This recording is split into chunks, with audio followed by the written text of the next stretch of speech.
Lorsque nous nous coupons ou nous piquons, la blessure produite n'évolue pas toujours de la même manière. La plaie peut disparaître en quelques jours ou alors s'infecter. Que se passe-t-il alors? Face à un début d'infection, la blessure est rouge, gonflée et on ressent des sensations de chaleur et de douleur. Cet ensemble de symptômes traduit la mise en place de la première réaction de défense, la réaction inflammatoire. L'aggravation des symptômes peut nécessiter une prise de sang effectuée en laboratoire d'analyse biomédicale. Les techniciens d'analyse vont notamment faire une NFS, c'est-à-dire une numération globulaire, et une formule sanguine. Si ce métier de technicien en analyse biomédicale vous questionne, vous trouverez sur Pronote un lien vers la fiche ONICEP avec une interview en vidéo d'un technicien. Le sang est un tissu du milieu intérieur, constitué de cellules. Lorsqu'on laisse un tube de prélèvement au repos, on voit se décanter, c'est-à-dire se séparer, différentes phases. Une première liquide contenant de l'eau, salée, des minéraux et des molécules du sang. Et une seconde, plus bas, avec les cellules sanguines. Les cellules sanguines représentent à elles seules 45% du volume du sang. La partie liquide plus les globules blancs est appelée la lymphe.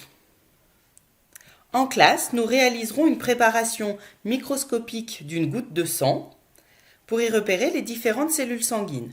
Nous avons ici les globules blancs ou leucocytes qui vont participer aux défenses de l'organisme, les globules rouges qui transportent l'oxygène et les plaquettes sanguines permettant la coagulation du sang.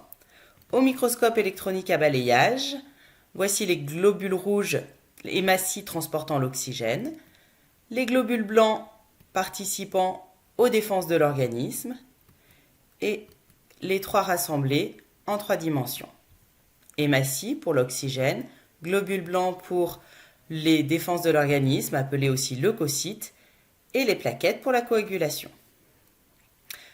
Ces globules blancs font partie d'un système de défense de l'organisme. Ils sont fabriqués au niveau de la moelle osseuse, c'est-à-dire l'intérieur d'un os qui contient notamment des cellules souches hématopoïétiques qui vont être à l'origine des 3 types de cellules du sang. Ensuite, ces cellules seront stockées dans des organes de stockage comme les amygdales, les ganglions lymphatiques au niveau des aisselles ou de l'aine, le thymus sous le thorax et la rate.